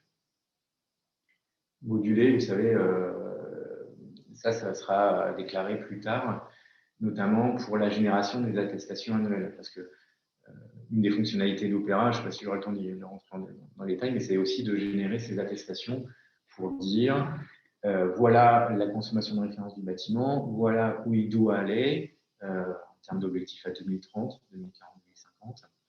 Voilà les objectifs modulés que l'assujetti a déclarés, parce que vous savez aussi que vous pouvez moduler vos objectifs en fonction de ces indicateurs d'intensité d'usage. Et à ce moment-là, l'attestation permet de juste, avec un point, de dire, voilà, en gros, le bâtiment il est en avance ou en retard sur son objectif, son premier objectif à 2030. Et voilà, j'en parlais juste avant, les deux modes opératoires possibles. Alors, il y a une première chose à faire, c'est d'aller ouvrir son compte sur Opéra, que vous soyez propriétaire ou locataire. Ça, c'est clair. La première chose à faire. Et après, vous voyez, il y a un peu deux philosophies pour saisir des bâtiments. La première, c'est via l'interface homme-machine. L'IHM, c'est vraiment le portail, c'est utiliser, naviguer dans Opéra en ligne avec je déclare mon bâtiment, donc OK, un petit plus, j'appuie, je déclare une adresse de bâtiment, je mets la catégorie, sa surface, et tout ça se fait manuellement. D'accord ? Ou la deuxième philosophie de saisie, parce que finalement, il y a beaucoup d'assujettis qui ont des parcs immobiliers très importants. Imaginez un grand groupe qui a 500 000 m² de bâtiments partout en France. Il va avoir besoin de déclarer 50 bâtiments, ou une centaine, ou 20, ou 30, et il se dit, je ne vais pas faire ça là. Donc, il y a l'idée d'avoir, ça c'est relativement nouveau, la possibilité d'importer massivement des données, que ce soit des données de compte, des données de bâtiment ou des données de consommation, au travers d'un fichier CSV. Un fichier CSV, qu'est-ce que c'est ? C'est un fichier Excel un peu simplifié, qui est digérable par un certain nombre d'applications, dont Opéra. Et l'idée, c'est que vous faites un import en une fois. Donc, si je continue là-dessus, c'est que l'assujetti, il aura à sa disposition des fichiers Excel un peu formalisés, c'est-à-dire avec des noms de colonnes, des choses en gras, des choses qu'il pourra lire et facilement remplir à la main. Donc là, je crée une ligne par bâtiment et je remplis toutes mes cases. C'est le fichier Excel officiel que vous retrouverez sur Opéra, sera équipé d'une petite macro qui vous permettra de générer le fichier CSV. Vous enregistrez le fichier CSV sur votre disque, vous allez vous connecter sur votre compte Opéra et là, vous faites charger le fichier CSV que vous avez créé. Donc voilà la fonctionnalité importante qui a été créée, qui est en cours de création depuis quelques semaines, quelques mois, parce que trop d'assujettis nous ont dit non, j'ai trop de bâtiments, je ne vais pas faire ça là. Donc on peut faire les mêmes choses sur l'IHM ou sur fichier CSV, mais évidemment, ça va plus vite en fichier CSV. L'idée aussi, c'est qu'une fois que vous avez importé votre fichier CSV, vous allez sur votre compte et vous allez voir, si tout se passe bien, on croise les doigts, vous allez voir l'ensemble des bâtiments ou des comptes ou des consommations que vous aurez importés. Et à ce moment-là, vous pourrez les modifier si besoin. D'accord ? Il y a bien cette idée que ce qui est importé de manière massive, vous allez retrouver et vous pouvez le remanipuler sur l'IHM, c'est ce que j'ai écrit là, consultation, modification manuelle des données saisies via import CSV. Et donc, et pour réinsister, il y a bien cette idée d'ouverture de compte Opéra, ça c'est un peu obligatoire, que vous soyez propriétaire ou locataire. Donc, vous voyez bien quand vous lisez l'arrêté que la responsabilité, elle est sur les deux. Et il y a, alors on ne le voit pas spécifiquement là, mais il y a bien cette idée que c'est d'abord le propriétaire qui doit déclarer les bâtiments. C'est de sa responsabilité. C'est-à-dire qu'un locataire qui va aller sur Opéra pour aller, il saisit son SIRET et il dit moi je veux déclarer un lot qui va avec mon SIRET, c'est-à-dire le local qui fait 2000 m² que j'utilise pour mes bureaux. Si le propriétaire de ce local à qui le loue n'a pas fait la déclaration en amont de ce bâtiment, il ne pourra pas aller plus loin. Donc il y a vraiment cette idée, alors je ne sais pas si je l'ai mis dans l'idée d'un vrai dialogue entre le propriétaire et le locataire. Et c'est important, indispensable, et c'est vraiment l'esprit et la philosophie du texte, parce que c'est toujours écrit le propriétaire, virgule, le cas échéant, le locataire, donc il y a vraiment cette co-responsabilité. Alors qu'il il faut peut-être que je m'arrête. Là, vous avez, juste pour un titre d'information, les fonctionnalités de création de compte, quelques captures d'écran. C'est très simple pour l'instant, avec l'idée, pour l'instant, d'avoir un SIRET. Donc, on sait qu'il y a des structures, des sous-structures qui n'ont pas de SIRET. Donc, il y a évidemment cette possibilité-là, mais pour l'instant, dans les fonctionnalités actuelles, c'est bien celle-ci. Et l'idée aussi que pour l'instant, en termes de copropriété, le module n'est pas encore mise en ligne, mais il y aura bien le cas, le traitement de ces cas-là, quand on a une copropriété et aussi le rôle du syndic qu'on pourra donner à cette copropriété dans la saisie ou pas des données. Là, vous avez quelques écrans. Il y avait l'idée de, quand vous créez un compte, quand vous êtes propriétaire, par exemple, et vous pouvez créer des propriétaires occupants, vous pouvez créer un mandat à un tiers. Ce mandat, ça peut être un exploitant de chauffage ou une boîte d'énergie et management à qui vous confiez un peu la gestion de vos fluides, de vos énergies. Vous pouvez lui donner un mandat, donc au travers d'un modèle d'attestation disponible sur le site. Vous donnez mandat à cette société-là et sur le site internet Opéra, vous lui donnez cette autorisation de remplir les consommations de groupe. Là, vous avez les fonctionnalités déjà disponibles sur la création de compte, parce qu'il y a déjà évidemment plein de choses que Opéra effectue déjà. Voilà, j'en arrêterai là parce que, évidemment, en 15 minutes, ce n'est pas évident de faire le tour, mais voilà, si vous voulez retenir, c'est bien 2 philosophies de saisie, manuellement ou en apport massif. Propriétaire-locataire, c'est un dialogue indispensable pour la réussite du dispositif. Et puis, troisième point peut-être à retenir, c'est OK, 2021, il y a évidemment l'exigence du 30 septembre 2020 qui est toujours là, mais il y a évidemment quand même un certain principe de réalité pour les pouvoirs publics de se dire, voilà, vu la situation, vu les préoccupations aussi du moment des entreprises, par exemple, qui ne sont peut-être pas exactement celles de remplir Opéra, une certaine de la souplesse. Donc voilà, on va être vraiment très ouvert dans la manière de saisir. On va être évidemment tolérant dans les formats des données qui seront transmises. Enfin, il y a cette idée vraiment d'apprendre collectivement, parce que là, on n'est pas sur un dispositif one-shot où tout s'arrête le 30 septembre de chaque année. On est vraiment sur un chemin entre aujourd'hui et 2050. C'est quand même rare d'avoir un dispositif qui soit aussi inscrit dans la durée. Donc, voilà, l'idée, c'est de mettre l'ensemble du parc tertiaire sur un vrai chemin d'économie d'énergie jusqu'à moins 60% en 2050. C'est bien ça l'idée. Donc, on ne va pas non plus être extrêmement exigeant là au 30 septembre 2021, première année de mise en place du dispositif. Merci beaucoup pour la présentation. Je vais poser quelques questions. Alors, on a une question sur les aides financières, ça on va y arriver juste après. On a une question, que signifie API fourni par Enedis ou autre? Je ne sais pas si c'était sur un de vos slides. Oui, tout à fait. Alors, API, application, le I, ça doit être interface, et le P, je ne sais plus. Alors, une API, qu'est-ce que c'est globalement? Alors, moi, je ne suis pas un informaticien, mais un API, on va dire que c'est un canal, une espèce de tuyau entre deux applications, entre Opéra, par exemple, et une API Enedis ou GRDF, qui fait que cette fonctionnalité qui sera disponible un petit peu plus tard permettra, à un moment, juste quand vous êtes sur Opéra, d'aller charger automatiquement les données, par exemple, d'un compteur, d'un point de livraison GRDF, parce que vous consommez du gaz, par exemple, dans votre bâtiment, ce qui fait que la donnée qui est disponible sur le site ou la base de données GRDF viendra se charger directement et automatiquement dans Opéra, sans passer vraiment par ce fichier CSV qu'on doit enregistrer et d'un côté et puis recharger de l'autre. C'est un petit peu plus automatique l'API. Mais globalement, c'est ça, c'est un moyen de communication entre diverses applications métiers. Et leur objectif, c'est de simplifier la vie de l'assujetti, qu'il y ait le moins de clics possible à faire.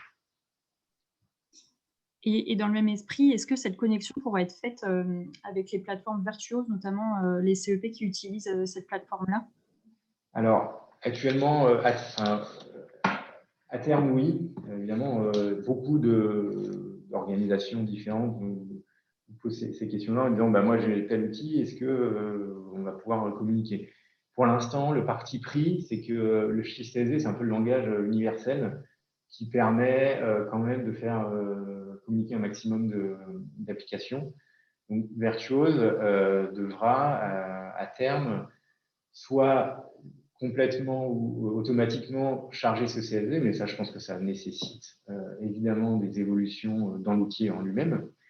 Mais après, Virtuos, s'il fait des exports Excel, je pense que c'est un bon moyen de remplir de manière relativement automatique le fichier Excel qui ensuite vous permettra de créer le CSV. Donc, évidemment, la connexion, elle n'est pas automatique, mais je pense que vous comprendrez bien qu'avec les arrêtés qui sortent, le dernier est sorti quand même en janvier avec les tables, Opera, en 3 mois, ne peut pas sortir la totalité des fonctionnalités, même les plus. Enfin, on ne peut pas gérer autant de développement en parallèle pour être prêt pour, on va dire, le juin 2000 de cette année. Donc, on a fait ce choix d'un fichier un peu universel sous format 16. D'accord. On a une autre question, c'est par rapport au mandat. Est-ce que c'est un mandat qui est fait pour un bâtiment? Par exemple, est-ce qu'une commune peut faire un mandat pour tous ses bâtiments d'un coup? Il faut faire un mandat pour chaque bâtiment qui est entré sur la plateforme? Non, ce sera un mandat pour plusieurs bâtiments s'il le souhaite. Ça peut être sur plusieurs lots ou sur un lot en particulier. Donc oui, il y a cette possibilité de déterminer le périmètre du mandat. D'accord. Autre question par rapport aux méthodes de calcul. Est-ce que si on fait le choix de choisir la méthode de calcul en valeur absolue, est-ce que c'est possible de le changer par la suite ou une fois que c'est choisi, on ne peut plus changer de méthode? Alors ça, typiquement, c'est pas une question Opera en soi. C'est vraiment une question sur l'arrêté et le décret. Donc oui, il y aura cette possibilité, mais je crois que dans la FAQ, il doit y avoir quelque chose là-dessus, mais en tout cas, toute modification de l'objectif, c'est possible, mais ça doit être justifié. C'est ça qui est important. C'est qu'à un moment, et c'est pour ça aussi qu'Opera a cette fonctionnalité de récupérer les dossiers techniques. C'est-à-dire que si vous modulez votre objectif, vous devez le justifier. Donc oui, globalement, évidemment, vous pouvez modifier l'objectif, mais si vous le revoyez à la baisse, il faut pouvoir le justifier si à un moment les services font ce contrôle en 2030, parce que les premiers contrôles n'arriveront pas en 2030, il faudra pouvoir le justifier. D'accord. Il y a peut-être une dernière question. Au moment où on aura rentré la consommation de référence, imaginons qu'on choisisse par exemple 2012, est-ce qu'il faudra entrer toutes les consommations depuis 2012 ou est-ce que uniquement l'année de référence suffira, puis l'année 2020, etc. Oui, c'est bien ça. C'est vraiment, vous déterminez donc une année de référence au plus tard en 2010. Pour se dire, on ne va pas aller prendre la consommation d'il y a 20 ans pour se dire, j'ai déjà fait 50% de l'objectif, donc c'est bien. Non, donc c'est au plus tard 2010, et c'est bien cette consommation-là de cette année-là. Entre 2010, par exemple, et 2020, il n'y a pas besoin de remplir l'intégralité de ces données-là de consommation. Ok. Je pense qu'il n'y a plus de questions. Je vais regarder. Alors, si on a une question, exemple d'un gymnase plus stade asservi sur les mêmes installations électriques, comment est-il prévu de scinder les deux pour établir une consommation de référence plus le suivi? Alors, ça, c'est une question. En fait, il y a des valeurs étalons qui permettent à un moment de redéterminer en fonction de la surface de chacun des bâtiments ou des lots associés à un point de livraison unique, qui permet de faire un peu ce prorata de répartition de consommation. Mais si cette question elle est posée, il ne faut pas se dire qu'une commune qui a un ensemble de bâtiments va devoir faire respecter le décret tertiaire sur chacun de ces bâtiments. Il y a cette idée qu'une unité fonctionnelle comme une commune, qui a un parc composé de plusieurs bâtiments, le respect de la réglementation, le respect de l'objectif, il se fait sur l'ensemble de son parc. Donc finalement, d'avoir le détail de la consommation entre le gymnase et la mairie n'est pas absolument obligatoire. Après, c'est important de l'avoir parce que l'idée que si on veut progresser et se dire il faut que je fasse la rénovation de mon gymnase, il faut se dire de savoir un peu combien il consomme, savoir s'il est plutôt bon ou pas bon. C'est quand même un prérequis. Donc l'idée à terme, c'est d'équiper, se dire Bon, bah, OK, globalement, au début, cette année, bah, j'ai 2-3 compteurs pour 15 bâtiments, donc c'est bon, mon objectif, je le tiens, l'engagement réglementaire, il est là. Mais à terme, si je me mets vraiment, et c'est ça la philosophie du dispositif, c'est vraiment de mettre le sujet de la conso de son parc à l'heure du jour. Et les premières étapes, c'est peut-être de se dire, eh ben, je vais mieux compter, donc je vais rajouter juste un compteur sur mon gymnase, et là, m'apercevoir que sur ce point de livraison qui était sur 2 bâtiments, bah, 80% c'est pour le gymnase. OK, donc ça veut dire que je vais travailler quand même plus fortement mon gymnase, et c'est là-dessus qu'il va falloir que je fasse un effort. Donc, vous voyez, c'est ça aussi l'idée, c'est que plus vous serez précis, une commune, par exemple, sera précise dans la connaissance de ses consommations, et plus elle saura où intervenir pour faire les économies d'énergie, tout simplement. Ça peut paraître basique, hein, mais c'est quand même déjà ces premières conséquences positives d'un dispositif tel que l'économie tertiaire, c'est de connaître ses consommations.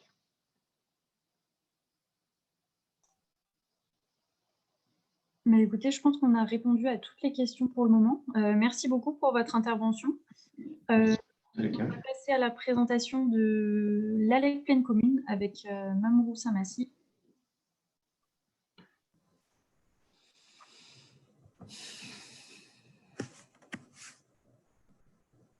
Tu peux partager ton écran. Oui.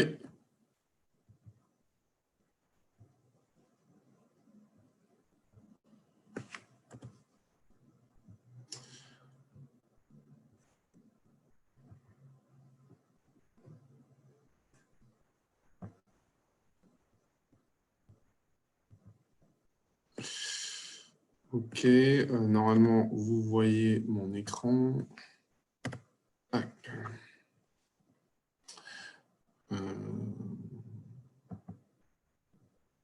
Est-ce que vous m'entendez? Non? Okay. Oui, c'est bon. Oui, c'est bon. Ah si, c'est bon. Ok, très bien. Il n'y a pas de souci. Ok, merci. Bonjour à tous. Tout d'abord, merci à nos homologues de l'ALEC Saint-Quentin-en-Yvelines et à l'association Énergie Solidaire de nous avoir proposé ce partenariat. Donc, je suis Mamourou Samassi, je suis en charge de l'accompagnement des politiques publiques et privées à l'ALEC de Pleine Commune. Et parmi ces politiques publiques et privées sur lesquelles je travaille, il y a le sujet du tertiaire. Je vais vous faire une présentation en 3 parties. Une première avec les enjeux du décret tertiaire sur le département des Yvelines, que je vais présenter de façon très succincte.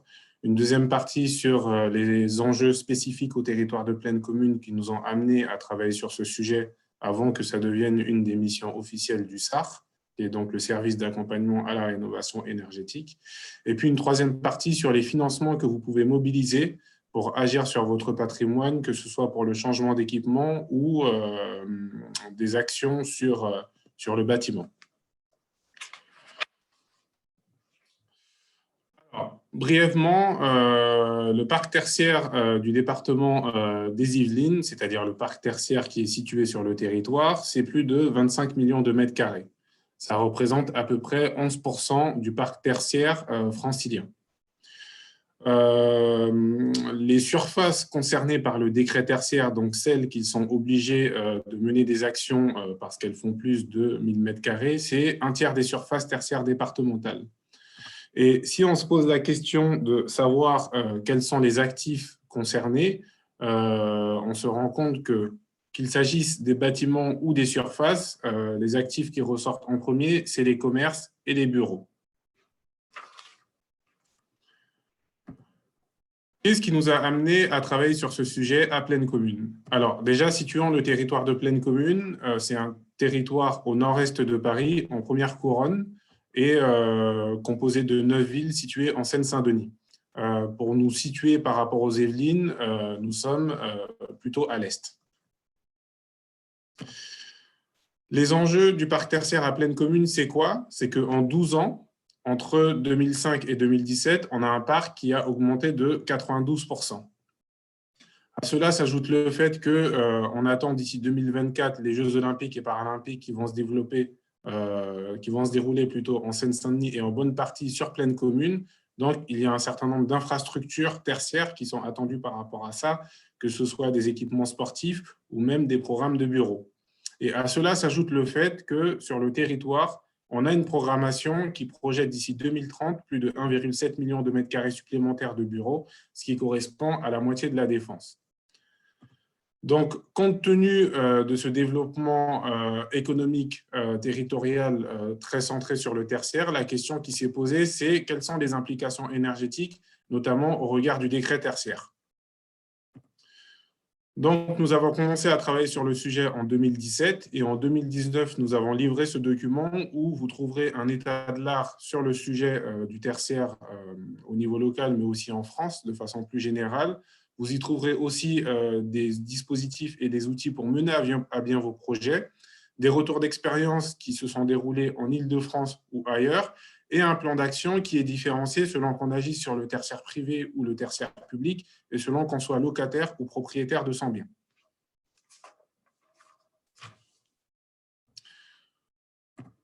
Venons-en maintenant au financement que vous pouvez mobiliser pour agir sur votre patrimoine. Donc, j'ai découpé ça en plusieurs sections, les financements spécifiques au tertiaire public, ceux qui sont spécifiques au tertiaire privé. Et puis, vous verrez, j'ai découpé ça aussi en partie, c'est-à-dire il y a des choses qui relèvent de la subvention, d'autres qui relèvent des prêts et d'autres qui relèvent de la prestation. Donc, première subvention que vous devez être un certain nombre à connaître, c'est la DSIL, donc dotation de soutien à l'investissement local. Cette année, elle est dotée de 950 millions d'euros supplémentaires dans le cadre du plan de relance, 950 millions d'euros supplémentaires qui ont vocation à financer des travaux d'isolation ou l'amélioration des équipements énergétiques. C'est une subvention qui peut être utilisée par les communes, les EPCI et les conseils départementaux, et elle est en priorité fléchée vers les quartiers prioritaires de la politique de la ville et les communes rurales. Je ne peux pas vous donner de montant exact parce que ça va dépendre du projet que vous voulez mettre en œuvre et de vos capacités de financement. Et en ce qui concerne les projets mis en œuvre, il doit viser un gain d'économie d'énergie d'au moins 30% pour une mise en œuvre au plus tard à la fin de cette année et une livraison au maximum 1 an plus tard.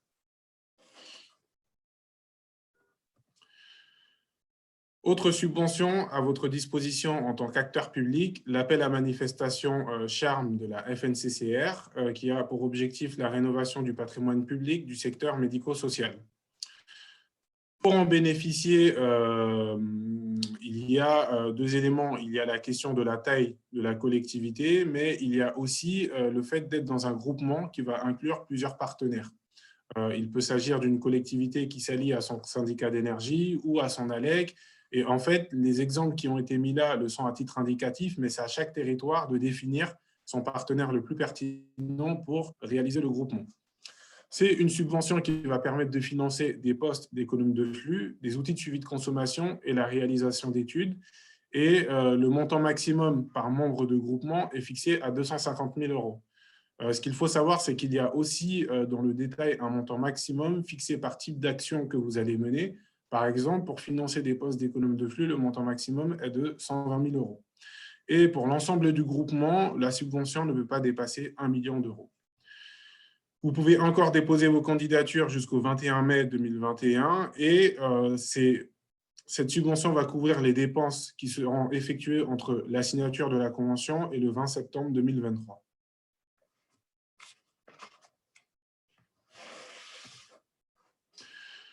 Autre subvention, celle de la Banque des territoires pour réaliser des études qui vont vous permettre de connaître votre patrimoine et qui vont vous permettre d'élaborer des stratégies de type stratégie patrimoniale ou stratégie de transition énergétique sur votre patrimoine. Vous pouvez avoir deux types de financement. Un cofinancement à hauteur de 50% maximum et puis un financement à 100% lorsqu'un consultant expert est envoyé pour réaliser les études.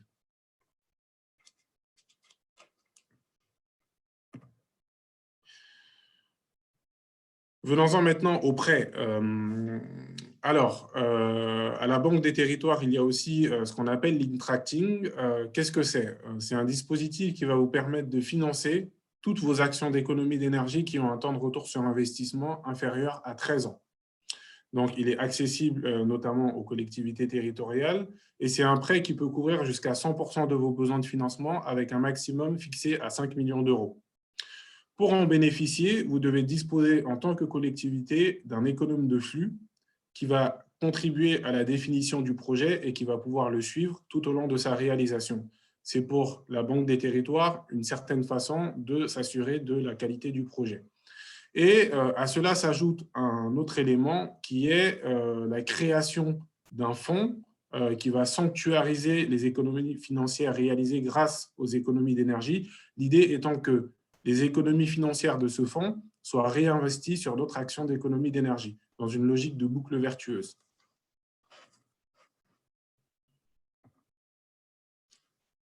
Autre prêt à votre disposition pour terminer, le prêt GPI Ambre, qui là, à la différence du prêt Intracting présenté plus tôt, va financer des actions qui ont un temps de retour sur investissement plus lent. Ça va par exemple être des actions d'isolation. Il faut qu'il y ait un gain d'économie d'énergie attendu d'au moins 30%, et idem que pour le prêt Intracting, il va permettre de financer, dans certains cas, jusqu'à 100% de vos besoins. Il est notamment ouvert aux collectivités territoriales et pour en bénéficier, il faut avoir réalisé une étude de performance énergétique avant travaux et mettre en place un outil de suivi de consommation ou avoir un dispositif de suivi de vos consommations énergétiques qui peut par exemple être un compteur.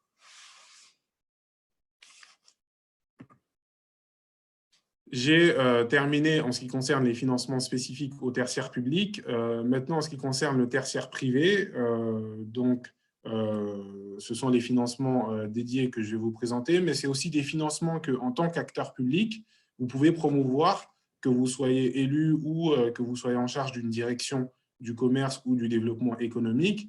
Vous pouvez promouvoir ces outils dans le cadre de stratégies territoriales. Je reviendrai plus tard sur notre retour d'expérience là-dessus. Donc, première subvention à destination des TPE et des PME, le crédit d'impôt pour la rénovation énergétique qui a été mis en place dans le cadre du plan de relance. Il a vocation à financer des travaux d'isolation, mais aussi tout ce qui est amélioration des équipements énergétiques, qu'il s'agisse des systèmes de chauffage, de refroidissement, de climatisation, de ventilation. Il va financer des travaux réalisés entre le 1er octobre 2020 et le 31 décembre 2021 et son montant maximum est de 20 000 € dans la limite de 30% des dépenses éligibles. Pour en bénéficier, vous devez faire réaliser les travaux par un artisan RGE, donc reconnu garant de l'environnement. Vous pouvez trouver sur le site des espaces verts une base de données qui répertorie les artisans RGE par type de travaux qu'ils réalisent, mais aussi par type de territoire.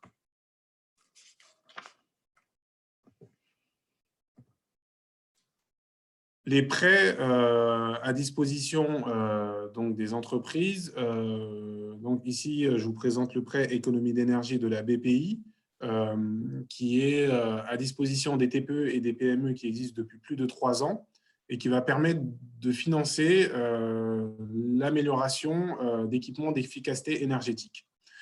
C'est un prêt qui va de 10 000 à 500 000 € et je ne l'ai pas indiqué ici, mais il est dépendant de vos fonds propres ou de vos fonds quasi propres. Je reviendrai en détail sur tout ça s'il y a des questions par la suite. Ce que j'appelle maintenant les prestations, donc commençant par le DIAG Ecoflux qui est aussi porté par la BPI. Qu'est-ce que c'est?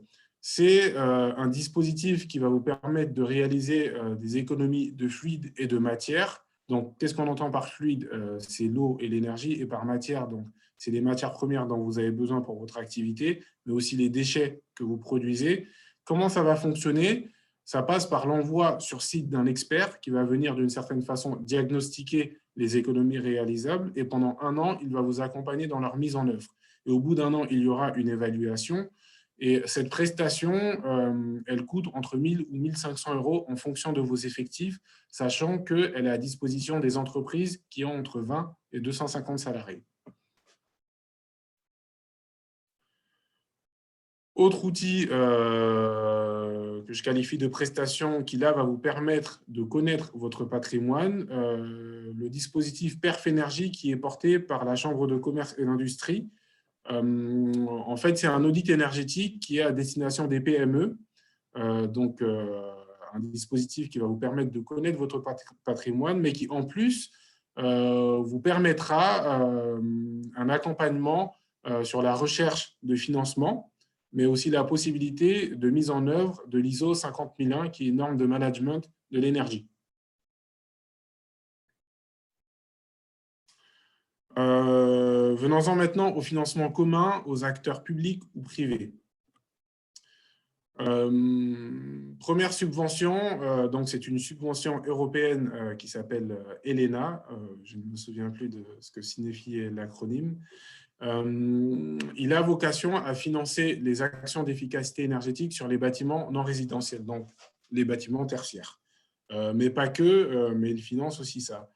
Il va permettre le financement de tout ce qui est études techniques, études de marché, ingénierie financière, mais aussi il va permettre de financer des postes. Par contre, pour en bénéficier, en général, il faut viser des programmes d'investissement de plus de 30 millions d'euros. Et ce qui est encouragé, c'est aussi de grouper plusieurs projets. Il va permettre de financer jusqu'à 90% des coûts sur une période de 3 ans.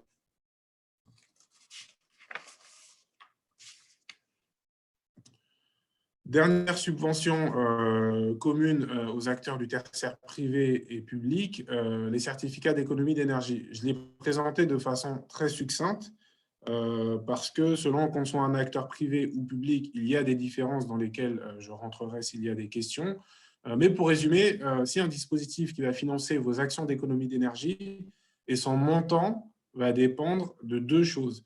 Une première, c'est les actions que vous allez engager, parce que selon que vous fassiez de l'isolation ou que vous fassiez un calorifugage de vos tuyaux, vous n'allez pas bénéficier du même montant. L'autre élément dont ça va dépendre, c'est sa valeur sur le marché. Il y a un marché des certificats d'économie d'énergie où la valeur du C2E varie dans le temps. Donc, selon le moment où vous allez choisir de valoriser les actions que vous avez menées, vous n'aurez pas le même financement.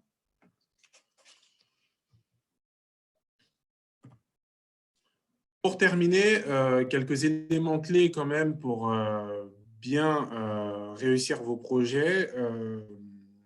Donc, premier élément, en amont de votre projet, l'idéal, c'est quand même de prendre contact avec votre espace FAIRE. Donc, en ce qui concerne les Yvelines, c'est Énergie Solidaire et l'ALEC 50 ans en Yvelines qui organise ce séminaire aujourd'hui.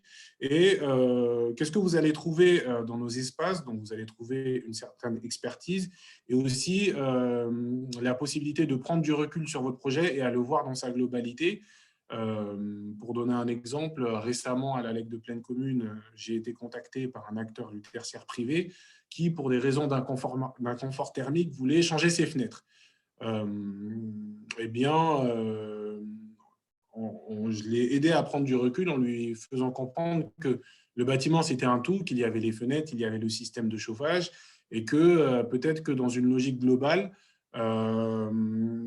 effectivement, le changement de fenêtre était pertinent avant le changement du système de chauffage parce que sinon, à un moment donné, on pouvait se retrouver avec un système de chauffage surdimensionné par rapport à nos besoins. Autre élément indispensable pour bien réussir son projet, c'est la connaissance de son patrimoine. Qu'est-ce que j'entends par là? C'est le nombre de bâtiments que vous avez, leur usage, le nombre de mètres carrés et les évolutions patrimoniales envisagées, qu'il s'agisse de sites supplémentaires que vous allez rajouter à votre patrimoine existant ou de sites que vous allez démolir. Pourquoi est-ce que c'est important? Parce que le décret tertiaire, il porte à la fois sur le bâtiment, mais il porte aussi sur l'ensemble du parc tertiaire. Quand on parle des objectifs de moins 40% d'ici 2030, on parle bien du parc tertiaire dans sa globalité. En tout cas, le parc tertiaire qui est soumis à cette obligation. Parce que, comme c'était dit précédemment, il y a certains secteurs spécifiques qui en sont exclus, comme les cultes ou les secteurs de la défense. Ensuite, bien connaître son patrimoine d'un point de vue énergétique. Donc, en général, ça va passer par des factures qui vont permettre de connaître à la fois vos consommations, mais aussi les montants que vous payez, mais aussi le type d'énergie que vous consommez. Est-ce que vous êtes chauffé au gaz, à l'électricité, au fuel, pour vos activités, par exemple dans la restauration, qu'est-ce que vous utilisez comme énergie? On va peut-être être plutôt sur du gaz. Donc, tout ça, ce sont des éléments à connaître. Et connaître aussi son patrimoine d'un point de vue énergétique, ça va passer par un audit, par exemple.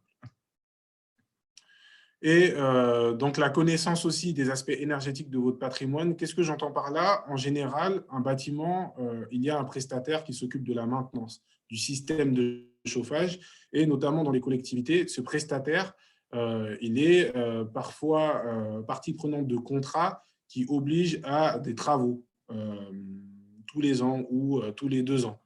Donc ça, c'est des éléments à connaître pour savoir ce que vous avez déjà à votre disposition et ce qu'il va falloir rajouter pour mener un projet dans sa globalité. Et pour terminer, il faut que ce soit une démarche qui soit absolument partagée par les élus et la direction, sinon c'est juste impossible à faire. Et puis par les propriétaires, notamment dans le cas où c'est des actions qui vont toucher à l'immeuble et que vous êtes locataire. J'en ai terminé pour cette présentation. Si vous avez des questions, je suis à votre écoute. Petit point pour terminer sur ce que nous avons proposé sur notre territoire, mais qui n'a pas encore été mis en œuvre. Donc, suite à la réalisation du document que je vous ai présenté précédemment, on a proposé aux différentes instances de notre territoire d'agir par secteur, c'est-à-dire faire des actions collectives en ce qui concerne les secteurs du commerce, en ce qui concerne le secteur des bureaux. Et en fait, on est parti sur l'idée d'action collective parce que à l'agence, on est à peine 8, dont 2 à travailler plus ou moins à temps plein sur cette question du tertiaire. Et clairement, vu la quantité d'entreprises qu'il y a sur notre territoire, on ne peut pas aller taper à la porte de chacune d'entre elles. Donc, l'idée, c'était de s'appuyer sur les différentes directions du commerce des villes, mais aussi de l'intercommunalité, pour faire des actions ciblées qui vont toucher à la fois les acteurs du tertiaire public, mais aussi les acteurs du tertiaire privé, et qui vont permettre aussi une sensibilisation, et derrière, pour ceux qui veulent aller plus loin, de mener des actions d'études sur leurs projets, de rechercher des financements adéquats pour leurs projets. Donc voilà, il y a 2 briques. Une première brique, sensibilisation en s'appuyant sur les structures existantes qui travaillent déjà avec ces acteurs-là. Et puis une deuxième brique qui permet d'aller plus loin avec chaque acteur individuellement. Donc voilà, c'est tout ce que j'avais à vous dire. Si vous avez des questions, je suis à votre écoute. Merci beaucoup pour la présentation. On avait une question, existe-t-il un annuaire des consultants experts qualifiés et quels sont les coûts de ces missions? Un annuaire des consultants experts qualifiés. Alors, ce que je peux vous dire donc, en tant qu'Alex, c'est ce que j'ai déjà dit sur l'annuaire RGE, donc reconnu garant de l'environnement. C'est un annuaire qui regroupe des artisans qui bénéficient d'un label du ministère de la Transition écologique, qui attestent qu'ils sont, pour résumer, en capacité de mener des travaux de qualité dans un certain domaine. Et donc, cet annuaire, il existe sur le site des espaces FAIRE. Je crois que l'adresse, c'est fair.gouv.fr. Et donc, comme je vous le disais, dans cet annuaire, vous allez trouver des artisans à la fois par territoire, mais aussi par type de travaux. Et ça peut être intéressant, notamment dans le cadre du premier financement que j'ai présenté, qui était la subvention de la DSIL, qui est conditionnée. Alors, non, pour être plus exact, elle n'est pas conditionnée, mais il est fortement encouragé que les actions soient menées par des artisans locaux. Donc, à travers les espaces FAIRE, vous allez potentiellement trouver là des ressources pour définir quels sont les artisans sur votre territoire en capacité de mener certains travaux. Et du coup, concernant les coûts, je ne peux pas vous donner de coûts particuliers. Je pense que le coût dépend à la fois de la structure que vous allez solliciter, mais aussi des travaux que vous allez engager. Et puis, en fonction des territoires, il peut y avoir des coûts qui sont différents. Par exemple, ici, à Plaine Commune, par rapport à l'arrivée des Jeux Olympiques et donc aussi des gares du Grand Paris et tous les travaux qui sont menés sur le territoire, on a aujourd'hui des coûts pour certaines actions qui sont plus élevés que ce qu'on avait avant toutes ces programmations, notamment sur des projets de construction neuve. Donc voilà, le coût va dépendre des actions que vous menez, des artisans que vous allez solliciter, de vos spécificités territoriales. Donc je ne peux pas vous donner de coût, mais en tout cas, vous pouvez trouver des artisans sur les sites des espaces verts. Merci, merci Mamoru. Moi, j'avais une question par rapport justement à la méthodologie que vous avez mis en place. Tu as dit que ça n'avait pas encore été mis en place. Est-ce que vous avez une vision aujourd'hui un peu plus claire, notamment peut-être avec le changement des groupes municipaux dans les communes? Est-ce que vous voyez une perspective par rapport à la mise en place du coup de votre méthodologie? Sur le tertiaire privé, clairement, c'est très compliqué pour une raison toute simple qui est la période Covid. En fait, ce plan d'action, on l'a proposé en 2019. 2020, les élections municipales ont beaucoup impacté cette activité tertiaire à l'agence. Et en plus des élections municipales qui se sont étirées sur la durée, il y a eu le Covid. Et très clairement, aujourd'hui, à notre sens, il est compliqué d'aller sur ce terrain-là vis-à-vis des TPE, des PME ou même des grands groupes du territoire, parce qu'on a eu une période où une bonne partie des salariés sont en télétravail. Du coup, les réflexions sur le parc tertiaire, notamment le parc de bureaux, elles sont d'un autre ordre que celles de la rénovation énergétique. C'est plutôt des réflexions pour certains acteurs de diminuer le parc de bureaux qu'ils ont. Pour d'autres, c'est plus de développer ce qu'on appelle le flex office, c'est-à-dire que les salariés n'ont pas de bureau fixe. C'est un peu premier arrivé, premier servi. Pour d'autres, l'idée est de s'engager davantage dans le télétravail. Et si je prends d'autres acteurs du tertiaire que sont les cafés ou les restaurants, aujourd'hui, ils sont fermés. Donc, ou alors, s'ils sont ouverts, ils font de la vente à emporter. Mais pour en avoir discuté avec eux, pour la plupart, cette vente à emporter, elle représente qu'une très faible part de leur chiffre d'affaires quotidien lorsqu'ils peuvent ouvrir. Donc aujourd'hui, l'enjeu pour eux, ce n'est pas du tout les questions énergétiques. Donc les acteurs avec lesquels on arrive à travailler sur ce sujet, c'est plutôt les acteurs publics, et notamment à travers des AMI comme celle de la FNCCR que je vous ai présentée plus tôt. Mais on est dans une phase où quand même, sur la question du tertiaire, ça reste assez compliqué de mener des actions d'envergure. Et pour donner un retour d'expérience sur le tertiaire privé, aujourd'hui, ce qui se passe, c'est qu'on est sollicité par des acteurs privés, mais en fait, on va jusqu'à la phase de conseil et on ne va jamais au-delà parce qu'en général, c'est des acteurs dont ce n'est pas la priorité, parce que leur secteur d'activité est autre, ou parce qu'ils se rendent compte que finalement, les financements ne sont pas à la hauteur de leur attente et donc ils ne vont pas aller jusqu'au bout. Donc voilà, on est face à une situation sanitaire qui complique la donne, mais aussi des problèmes de fond sur ce sujet-là qui rendent difficile le passage à l'action. Mais ce qu'on arrive à faire jusqu'à présent, c'est aller jusqu'à la phase conseil, que ce soit avec les acteurs privés ou les acteurs publics. Et en ce qui concerne le déploiement d'actions d'envergure en fonction du commerce, des acteurs publics ou des bureaux, pour l'instant, on n'y est pas. D'accord. Je vois. Donc, au final, en fait, le décret tertiaire, ce nouveau décret, c'est aussi une manière de propulser toutes ces dynamiques qui ont été engagées, mais qui malheureusement ont du mal à rentrer dans le vif du sujet, quoi. Complètement. Pour nous, ça a été une véritable opportunité, notamment par rapport aux enjeux du développement tertiaire sur notre territoire. Quand on a commencé à travailler sur ce sujet, le décret n'était pas encore sorti. Et l'idée, c'était de travailler en anticipation de l'arrivée du décret. Et pour nous, ça a clairement été, on va dire, une aubaine, ce décret, pour venir appuyer notre action de sensibilisation, de conseil aux acteurs du territoire.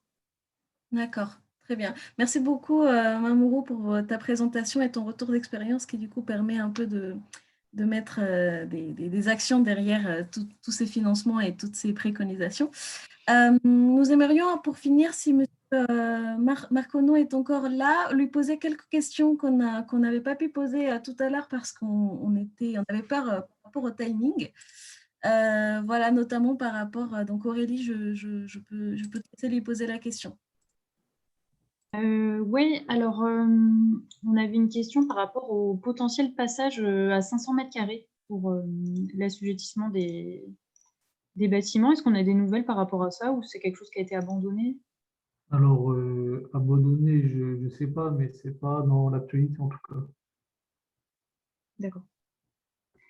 Peut-être une question pour bien préciser au niveau de l'unité foncière. Les surfaces qu'on prend en compte, c'est la somme des bâtiments qui sont sur des parcelles qui sont conjointes, enfin qui sont jointes. Oui. Alors, vous avez sur la FAQ, vous avez un paragraphe entier sur la notion d'unité foncière et de site. Je vous invite à aller le consulter, c'est directement, hein, parce que c'est assez, c'est pas si facile en fait. La notion de site n'est pas si évidente à appréhender.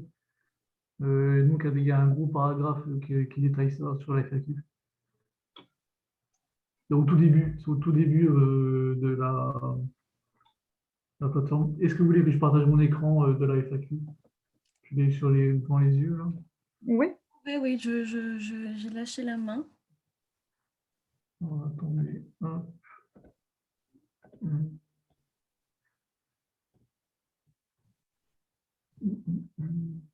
Partager.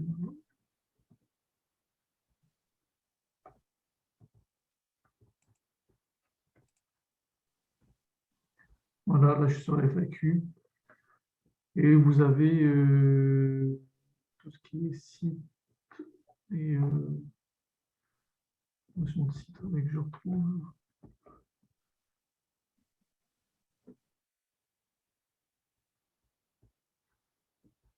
C'est sur les surfaces.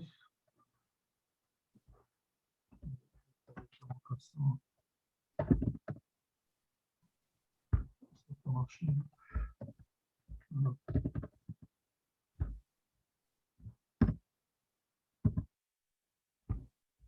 Non, je ne retrouve pas facilement là, mais au tout début, il y a, désolé, c'est en direct, il faut que je retrouve où c'est. Là, dans la première. Voilà, précision sur la notion de site, ici. Vous avez tout ce qui est sur la surface. En fait, dans la FAQ A1, bâtiment concerné par le décret tertiaire, vous avez l'explication sur les sites. D'accord. Ouais, de manière générale, n'hésitez pas à aller consulter cette FAQ sur le site de l'ADEME, Opérat de l'ADEME. Et qui est mise à jour régulièrement. Ouais, c'est très complet.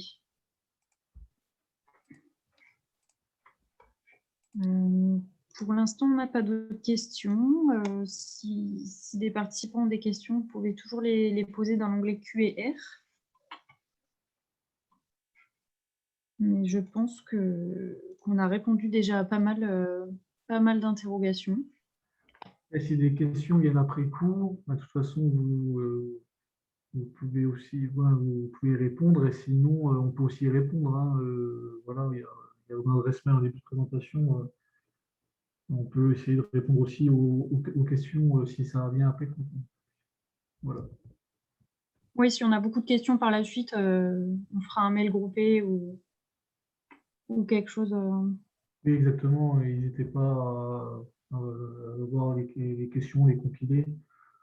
Puis on peut échanger sur le sujet après, oui, bien sûr. Voilà, effectivement, vous aurez du coup nos supports de présentation, les supports des 3 intervenants du coup d'aujourd'hui. Dessus, vous avez leurs coordonnées et sinon, vous pouvez passer par nous, donc soit l'ALEC Saint-Quentin en Yvelines, soit Énergie Solidaire pour toutes les questions du coup concernant ce décret. Voilà, on vous enverra tout et effectivement pour que vous puissiez mûrir ce sujet dans votre esprit. Voilà. En tout cas, nous vous remercions du coup pour votre présence du coup en cette matinée. J'espère qu'elle vous a été utile. et qu'elle vous permettra du coup de respecter justement ce décret si vous êtes assujetti. Voilà Aurélie, je ne sais pas si tu veux donner un petit mot de fin. Ouais, merci à tous d'avoir participé à ce webinaire. N'hésitez pas effectivement à nous contacter, que ce soit Énergie Solidaire pour Nord-Yvelines ou l'ALEC de Saint-Quentin sur le Sud-Yvelines pour toutes vos questions qui sont liées à l'application et au respect des objectifs du décret tertiaire. Voilà. On est là pour ça, donc n'hésitez pas. Et merci à tous pour votre participation. Merci encore à nos intervenants pour avoir répondu du coup à notre appel et nous restons en contact si besoin. Merci, au revoir. Tout le monde, au revoir.